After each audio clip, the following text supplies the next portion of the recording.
इसलिए अज्ञानी बन के रहो। मैं कुछ नहीं जानता, पढ़ाओ महाराज, लिखाओ। मैं जानता हूं, जानते हो भाई, क्यों पढ़ने आए? फिर घर बैठो, क्यों सुनने आए? यदि प्रवचन जानते हो सब कुछ, महाराज ये तो हम जानते हैं, क्यों सुनने आए? किसने बुलाया? बताओ। ना जान बन के आओ यहां प्रवचन सुनने, और जानकर बन के आते हो ना, इसलिए तुम्हें प्रवचन खराब लगता है। ना जान बन के हमें जानते नहीं, सही महाराज, सही कह रहे, सही कह रहे, सही कह रहे। और ज्ञानी बन के आते हो, वहां खराब होता है प्रवचन, कुम्हार बनते हो फिर, अथवा वो उड़द की दाल और मंडी वाला गल्ला बनता है। हमने तो भेजा पानी फसल के लिए, अच्छी फसल उत्पन्न हो जाए, पर तुम्हें तो पानी चाहिए ही नहीं था और तुमने ले लिया, दूसरे दे रहे पानी को। पानी खराब थोड़ी है, खेत वालों से पूछो, लाखों किसान कितने प्रसन्न हो रहे, तुम्हारी दाल खराब हो गई, पानी कहां से गिर गया भगवान, और रूस गए, परेशान कर दिया, पानी नहीं, पानी पानी पानी पानी पानी। और उससे पूछो जिनका पानी नहीं आ रहा, उनसे पूछो जिनमानी की कीमत क्या है, जिनको अपना कल्याण करना है। उनसे मत पूछो जिनमानी की कीमत, जिनको कल्याण नहीं करना। जिनमानी की कीमत वो जानते हैं, इसलिए गाथा पढ़ा दी हमने। आचार्य महाराज, समझो अपनी आत्मा को, आत्मा के अस्तित्व को समझो, पानी की कीमत समझो, तुम्हारी फसल कैसी हो सकती है, तुम्हारी भूमि कैसी है। तुम्हारी भूमि में बहुत ताकत है ज्ञानी, बहुत ताकत है, करो उपयोग। और एक बात और बताऊं, पानी गिरता है एक बार, नीम के पेड़ में गया तो पानी का रूप कड़वा हो गया। क्या? पानी का बूंद कैसे हो गया? कड़वा हो गया। वही पानी फसल में गया, फसल रूप हो गया। वही पानी, ध्यान रखना, वही पानी यदि गन्ने में गया तो कैसा हो गया? मीठा रूप हो गया। वही यदि बूंद सीप में चला गया तो मोती बन गया। ज्ञानी ध्यान रखना, यही जिनमाणी यदि सम्यक दृष्टि के हृदय में जाती है तो विश्वास करना ज्ञानी, वह केवल ज्ञान का कारण बन के सिद्ध अवस्था प्राप्त करा देती है। वो यदि यही जिनमाणी पापी कसाई के अंदर चली जाए तो उसके लिए घातक हो जाती है, क्योंकि वो कड़वी हो जाती है। वो कड़वा काम कड़वा ही करेगा। इसलिए आचार्य भगवान कितना उपकार कर रहे। फिर से एक बार नमोस्तु कर सको, यदि परेशानी ना हो तो नमोस्तु कर लो। भगवान नमोस्तु, धन्य है भगवान, कितना उपकार किया हम पर। मालूम क्या कह रहे हैं? जानो अपनी शक्ति को, पहचानो अपनी शक्ति को, मत खो विषयों में। एक बात और बता दूं, निकला है विषय। बताओ, आप लोगों ने कभी मलाई जोड़ जोड़ करके घी निकाला? कभी नहीं निकाला, पुरानी माताओं ने निकाला होगा। अब दो सुनो, अब उनकी पनी अब तुम्हारे ऊपर है। समझ सको समझ जाना, ना समझो तो कोई बात नहीं। घी को बड़ी मुश्किल से इकट्ठा किया, और क्या किया, माँ ने 15 दिन 20 दिन महीना भर घी इकट्ठा किया मलाई कर करके। वो एक कटोरी इकट्ठा हुआ, छोटे से बच्चे ने, डुग्गू ने उसको लात मार दी, क्योंकि वो उससे शैतान है। उसने लात मारी, नाली में गिर गया। अब बताओ उसकी माँ क्या कहेगी उस बच्चे से? बोलो ना, मार भी सकती शायद, क्योंकि कुछ भी कर सकती है। अरे आज की माताएं कुछ भी कर सकती हैं, क्योंकि अंदर का प्रेम तो समाप्त हो गया, वो तो वहां गया। पहले संतान की उत्पत्ति के लिए सुखों को भोगा जाता था। आज सुखों को भोगते हैं, संतान आ जाए तो ठीक, नहीं तो फिर चलने दो। बाकी समझ जाओ, आगे विषय बताएंगे, संभवतः कल आएगा विषय, बताएंगे हम क्या स्थिति है आज की और पहले की क्या स्थिति थी। घी इकट्ठा किया महीना भर और गिरा दिया नाली में। उसे मूर्ख कहेंगे, उसे अज्ञानी कहेंगे, उसे बुद्धिहीन कहेंगे। हे ज्ञानियों सुन लो, पुरुषों विशेष रूप से तुम, वो तुम्हारी शक्ति जिसको आप वीर कहते हो, विश्वास करना, महीनों महीनों में इकट्ठा किया और तुमने भोगों की नाली में फेंक दिया। वही वीर को यदि इकट्ठा करते तो अनंत वीर को प्रकट कर लेते, भगवान बन जाते, परमात्मा बन जाते, उसको ऊर्ध्वगामी। आप ध्यान करते हो, ओम ओम ओम लगाओ, ओम ओम करो, करो ओम ओम, करो ओम ओम ओम ओम ओम ओम ओम ओम ओम ओम, बोलो जोर से, ओम ओम ओम ओम ओम ओम ओम ओम ओम ओम ओम ओम ओम ओम ओम ओम ओम ओम। अब देखो तुम्हारा वो कहां जा रहा, पूरी पेट की नसें, पूरी अंदर की चीजें कहां जा रही। अब वो वीर्य ऊपर जाता है, वो शक्ति ऊपर जाती है, चेहरे में चमक इसलिए असंयमियों की कम रहती है और संयमियों की ज्यादा रहती है, क्योंकि उन्होंने अपनी चमक वाली शक्ति माने द्रव्य को ऊपर किया है ध्यान के माध्यम से, और तुमने भोगों की नालियों में खो दिया है। यदि चेहरे को चमकाना है, मन को चमकाना है, वो आत्मा को चमकाना है, तो ज्ञानी विश्वास करना, अंदर की शक्ति को कायम रखो, ध्यान में लगाओ, ऊर्ध्वगामी बनाओ, तुम्हारी आत्मा ऊर्ध्वगामी हो जाएगी। नहीं तो पतन करना है तो पतन करो। दिख रहे हैं शरीर तुम लोगों के कितने सुंदर सुंदर, देखो माणिक का चेहरा भी मुझसे खराब दिख रहा, क्यों दिख रहा? हंसना नहीं, अच्छा मतलब कोई देखना नहीं चाह रहा, मुझे सब देख रहे, इसलिए अच्छा कह रहा हूं मैं अपने आप को। वैसे भी महाराज के चेहरे अच्छे लगते हैं, देखा तुमने कभी? चमकते क्यों? यही कारण है साधना, ध्यान। और जिसकी अंदर की शक्ति क्षीण होती है, जिसके अंदर की शक्ति रुकती नहीं है, जिसकी अंदर की शक्ति स्थिर नहीं होती, उसका मन कभी स्थिर नहीं हो सकता। आप लोगों का मन, वो तो हम लगाते हैं, ध्यान में लग जाता है, घर में बैठना 1 घंटा ध्यान करना नहीं लगेगा। क्यों? क्योंकि जिसने अपनी धातुओं को सुरक्षित नहीं किया, धातुओं को स्थिर नहीं रखा, वो क्या मन को स्थिर रखेगा? समझो, आप ऊर्ध्वगामी बनाना है, क्योंकि ये बात नोट कर लेना, वही शक्ति तुम्हें नरक ले जाएगी। जो नरक ले जाती है शक्ति को तुम बे कर देते हो, उसी शक्ति को संचय करते ऊर्ध्वगमन हो जाता। अब सुनो आचार्य महाराज क्या करें, बे बड मज्जम व्यू फुडू, जम बड मज्जम व्यू फुडू। हे ज्ञानी, बड़ के वृक्ष में बीज फुडू स्पष्ट रूप से दिखाई देता है। क्या करें? जम बड मज्जम, बड़ के वृक्ष में बीऊ फुडू स्पष्ट रूप से बीज दिखता है, तो बीहम बहु बिड़ी जानू, उसी प्रकार से बीज में वृक्ष दिख रहा है। बीज में वृक्ष होता कि नहीं? बीज में वृक्ष होता कि नहीं? परमात्मा बीज है कि नहीं? परमात्मा संसारित है कि नहीं? भूत प्रज्ञापन्न लगाओ, समझो क्या नहीं हो, समझ में आ रहा? भूत प्रज्ञापन्न की अपेक्षा से सिद्ध भी संसारी हैं, सिद्ध भी रागी हैं, सिद्ध भी कर्मोत्सहित हैं, सिद्ध भी अशुद्ध हैं। लगाओ, क्यों? भूत प्रज्ञापन्न है, भूत की अपेक्षा से पहले थे। और आप भी परमात्मा हो, हम भी परमात्मा हैं, अंतर इतना है, उनका बीज स्फुरायमान हो गया है तो वृक्ष का रूप ले लिया है, हम वृक्ष का रूप ले लिया है, हमारा बीज वैसे ही है। जैसे वृक्ष में बीज दिखता कि नहीं? वृक्ष कहां से आया? बीज नहीं होता तो आत्मा नहीं होते, संसारी आत्मा तो परमात्मा कैसे बनते हैं? हमने बताया था ना, सिद्ध बने हैं, इसका मतलब संसारी थे, कोई सिद्ध से सिद्ध नहीं बनता।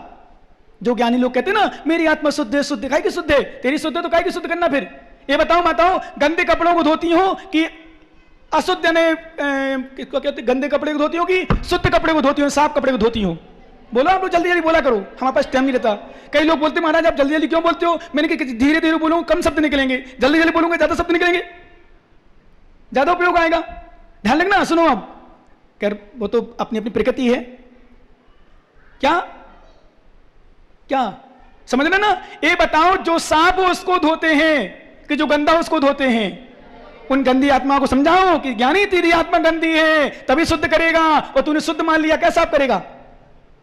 जिन कपड़े को माताएं मालूम शर्ट वगैरह देखते हैं, तूने उतार के फेंक आए, तो माताएं देखती हैं गंदी है कि नहीं, और गंदी नहीं हुई ना, कौन साफ लगाए, कौन है, ये तो फांक जाते बिल्कुल, मारी तो चिंता ही कौन है इन्हें, सो रख देती सीधे, कहीं धोई नहीं था ने, गंदी कटे से ये बाहें गंदी छे, बाहों पर वो करती माताएं का मालूम, जब कपड़ा धोती ना तो बाहों में ज्यादा साबुन लगाती है, और कपड़ों में साबुन नहीं लगाती ऊपर, क्यों? ये तो साफ ही है, गंदी कहाँ है? बाहों है, होते ना, बोलो ना माता, हाँ थोड़ी थोड़ी बोलते जाओ, हाँ में हाँ मिलाते जाओ। बाहें गंदी हो जाती पुरुषों की, होती ना, तो पुरुषों की बाहें गंदी होने पर वो साबुन लगता है, ब्रश फिरता कहाँ फिरते हो? बाहों में या कॉलर में? बोलो ना हाँ। अभी भी पूछ लो महाराज कहाँ से ज्ञान हो गया? तुम लोग कुछ भी पूछ सकते हो, हम बताएंगे, चर्चा करेंगे बाद में, तुम्हारी बात तुम्हारी भी बताएंगे क्या है ज्ञानी। अरे सब कुछ ज्ञान है हम लोगों को, क्या ज्ञान नहीं है पूछो, नहीं तुम तो बोझती बन जाएंगी। एक महाराज ने, हमारे आचार्य महाराज ने, सुन लो इसलिए कहते सोच समझ के सोचा करो, और महाराजों विषय में सोचा करो गलत, सोच समझ के, और सोचो, सोचते हो कर्मबंध होगा, नरक जाओगे। महाराज ने शास्त्र लिखा, और बढ़िया शास्त्र लिख दिया, वो इतना अच्छा अच्छा शास्त्र लिखा, उसमें स्त्रियों का वर्णन किया, तो शिख से लेकर शिखा से लेकर पैर तक कर दिया, यानी कोई गुप्त अंग नहीं बचे, समझ गया ना? अच्छा चित्रण किया, अच्छे अच्छे काम ही हो, काम बेकार हो जाए उत्पन्न, तो सब प्रकार के लोग उस समय भी थे। अरे महाराज, तो आचार्य मान लगा, तो 2-3 व्यक्ति, क्योंकि महाराज बाल ब्रह्मचारी थे, उनने कुछ संसार का देखा ही नहीं था, स्त्री का संपर्क तो क्या लड़की को भी नहीं जानते थे क्या होती है, क्योंकि 9 साल की उम्र में दीक्षा ले ली थी, मैंने बताया था ना, कपड़े पहने ही नहीं और दीक्षा हो गई, बैराग हो गए देख के दर्शन। ध्यान दो क्या नहीं हो थोड़ा सा, इसलिए सोचा करो, नहीं तो तुम लोग कुछ भी कर दो, कुछ भी कह दो, कुछ भी बोल दो, क्योंकि तुम्हारा मुंह है, कुछ भी कर सकते हो, पर कर्म भी तुम्हारा ही है। ध्यान रखना, बंधेगा ना तो उदय में आएगा, जब पता चलेगा क्या कह दिया, क्या कह दिया, क्या बोल दिया, किसके लिए। सोच समझ के बोला करो, सोच समझ के रहा करो। बोल दिया किसी ने, ये महाराज कैसे ब्रह्मचारी हैं, इनने जब कुछ देखा ही नहीं तो बिना देखे चीज कैसे लिख दी कि ऐसी है, ऐसी है, ऐसा है, ऐसी है, वैसी है। समझ गए आप लोग, सब समझ गए नहीं, सब कुछ लिख दिया और इतना चित्रण किया कि तुम नहीं कर पाओगे। जो संसार के भोग भोग रहे हो, संसार की क्रिया कर रहे हो, संदेह हो गया तो महाराज फिर उनको भी लगा थोड़ा सा, बोले राजा की, राजा क्योंकि राजा शाही चलती थी पहले, कानून कोर्ट नहीं होते थे, राजा में चलता था। राज दरबार में पहुंच गई चर्चा, बुलाओ महाराज को। बुलाया गया, महाराज यदि मैं खिलाफ हूं, गलत हूं, ध्यान रखना एक बात इस पर समझो, पुरुष जब तक वस्त्र पहनता है तब तक वासना ढक जाती हैं, क्योंकि पुरुष की स्थिति है यदि वासना उत्पन्न हुई तो विकार दिख जाते हैं। क्या समझ लो ना, पुरुष की स्थिति है यदि वासना उत्पन्न हुई, विकार उत्पन्न हुए। कई क्षुल्लक बहुत सालों से क्षुल्लक बने बैठे हैं, ये लग बने बैठे हैं कई सालों से, 20-20, 25-25 साल से, क्यों नहीं बन पा रहे? कहीं ना कहीं कमी, क्योंकि बसन वही उतार सकता है जिसने वासना उतार दी हो, और जिसने वासना नहीं उतारी, बसन उतार दिए तो धर्म को कलंकित कर देगा। विश्वास करना, इस जिन लिंग को कलंकित कर देगा, जिन लिंग खोटा कहलाएगा। क्योंकि हर व्यक्ति, और एक बात और ध्यान रखना, जैनियों की भी, अजैनियों तो है ही, अजैनी माताओं बहनों की सबसे पहले यदि हम लोग कहीं निकलते हैं वो देखती हैं एक ही स्थान पर दृष्टि जाती उनकी, क्या? और विकार है तो पुरुषों की विशेषता है, विकार रूप दिखता है। और विश्वास करना विकार नहीं है, निर्विकार, तो निर्विकार चलते हैं आराम से। तो धन्य पहले नंबर निर्गंथ दिगंबर साधु को नमस्कार करो कि सुंदर सुंदर माताओं बहनों लड़कियों के बीच में से भी निर्विकार चले जाते हैं और अपनी साधना करते रहते हैं। क्योंकि नंग ने निकलना, अभी चड्डी पहने हो ना, और कोई कहे भाई साहब चलो थोड़ी स्टैंड तक, बोले भाई साहब मैं पैंट पहन लूं, क्या कहते हो? शर्म आती है, शर्म आती है। ध्यान रखना, ये सामान चीज नहीं है। कपड़ा घर में चड्डी पहन के नहाओ ना, बाहर आओ तो माताएं बहनें घर की रहती हैं, तो भी लुंगी तोली लपेट लेते हो। समझ रहे हो कि नहीं समझे? ज्ञानियों मालूम जिनसेन स्वामी ने क्या कहा? जिनसेन स्वामी ने क्या कहा? बोले मैं खड़ा हो रहा हूं, साधना में लीन हूं, देख रहा हूं और आंखें बंद भी नहीं, तुम हमारे सामने एक से एक सुंदरियां, कन्याएं, लड़कियां जो जैसी लाना हो, जैसे हाव भाव विलास के दृश्य दिखाना हो। क्योंकि विशेषता है, वासना अंदर होगी, चित्र बाहर दिखेगा, वासना उत्पन्न होगी, शरीर की विकृति होगी। पुरुषों की विशेषता ध्यान दो। अब मुनिराज खड़े हो गए, पूरी सभा लगी है, भरपूर भरी सभा भरी है। क्योंकि एक से वेश्या भी होती थी, अब वेश्याओं को तो उनको पैसा, जैसे वो होती ना, ध्यान रखना माताओं बहनों से विशेष रूप से जो एक्टर नहीं होते हैं, इनको तो पैसा मिलते हैं, खिलाड़ी होते हैं पैसा लाखों करोड़ों को मिलते हैं, तो उनको शरीर के अंगोपांग दिखाने में कोई शर्म नहीं आती। शरीर में कैसे भी कपड़ा पहन लेते, कैसे भी फैशन पहन लेते हैं, पर उनकी चाल तुमने सीख ली, संस्कार सीख लिए कि सब तो पहनते हैं, तो वो परंपरा चली जा रही है। इसलिए मर्यादा बनाना स्त्री का स्वयं का धर्म है, बाकी आपका विषय। स्त्री का स्वयं का धर्म है अपनी स्वयं की मर्यादा में रहना। सुनो, महाराज खड़े हो गए, वो वेश्याएं, कन्याएं, लड़कियां, बहुएं, जो जो जहां जैसी आई उनके राजा के बस में, सब प्रकार से शरीर आदि को दिखाते हुए नृत्य करने लगी, हाव भाव की बातें करनी, विलासता की बात करने लगी। विश्वास करना, अच्छे अच्छे बूढ़े बूढ़े लोगों के विकार उत्पन्न हो गए, क्योंकि भले वो दिखता नहीं पर मन तो जानता है ना, मन तो सबको पता है। और निर्गंथ मुनिराज आचार्य परमेष्टि, पहले उनको नमोस्तु करो, फिर उनके नाम बताएंगे। हम विश्वास करना ज्ञानी, वो मुनिराज निर्विकार खड़े रहे, घंटा 2 घंटा 3 घंटा हो गया, साधना से अडिग नहीं हुए, किसी प्रकार भी पुरुष लिंग में विश्वास करना विकृति नहीं आई। राजा के साथ पूरी समासर दिगंबर साधु के चरणों में साष्टांग नमस्कार करता है, बोले नमस्तु भगवान नमोस्तु। ये निर्विकार हैं, इन्होंने वास्तव में किसी प्रकार का कुछ नहीं किया है, किसी प्रकार कुछ नहीं जानते हैं, पर ज्ञान है, क्योंकि ये ज्ञान आगम से चला आ रहा है, केवल ज्ञानी से ला रहा है। क्योंकि केवल ज्ञानी के ज्ञान में सब झलकता है, शास्त्रों में सब लिखा है, कहां कौन सा अंग कैसा किस प्रकार का सब लिखा है। तो आचार्य ने लिखा, तो फिर उन्होंने जैन धर्म को स्वीकार किया राजा सहित सभासदों ने, कि धन्य वो दिगंबर साधु के प्रति। ध्यान रखना, मैंने आपको एक दिन कहा था, पुनः कह दूं, कभी भी तुम्हारे दिगंबर साधु के प्रति, गुरुओं के प्रति कोई गलत भाव आ गए हो, तुम्हारे मन में खोट आ गई हो उनके प्रति, भले वो खोटे भी हो कथनचित, तो भी अपने पश्चाताप कर लेना, प्रायश्चित ले लेना, गिलानी कर लेना, प्रायश्चित ले लेना मुनि राजा आचार्यों के चरणों में जाकर के, महाराज मेरा ऐसा भाव आ गया था, मेरे परिणाम ऐसे आ गए थे, मैंने खोटी भावना बना ली थी और खोटी भावना ने मेरे खोटे वचन निकल गए थे, मैंने निंदा सुन ली थी, निंदा कर ली थी, नहीं दिगंबर साधु की सपने में भी निंदा नहीं करूंगा, ये प्रतिज्ञा करता हूं, ऐसी भावना बना लेना आगे यदि कल्याण चाहते हो तो।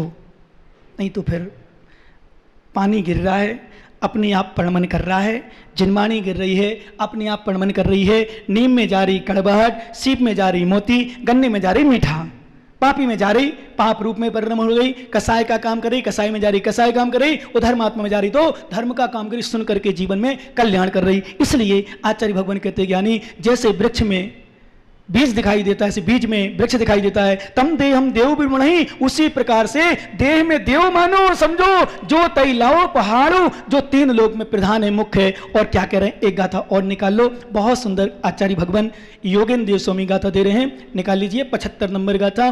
जो जिण सो हूं सो जी हूं, आचार्य कह रहे जो जिण सो हूं जो जी हूं, जो जिन है वही मैं हूं और जो मैं हूं वही जिण है। यहो भाव निबंतु, ऐसा भावना कर, निर्भ्रांत, शंका मत कर, भ्रांति मत कर, भ्रम मत रख, मैं हूं वही परमात्मा। ऐसा हो सकता है क्या? मैंने कहा था ना अपनी बीच में से परमात्मा बने। कहां से? माता जी कहां से बनी बताओ? चलो ये परमात्मा छोड़ो, माता जी कहां से बनी? आपके बीच में से। महाराज किस में से बने? आपके बीच में से। तो भगवान कौन से बच्चे बनेंगे? अपने बीच में से।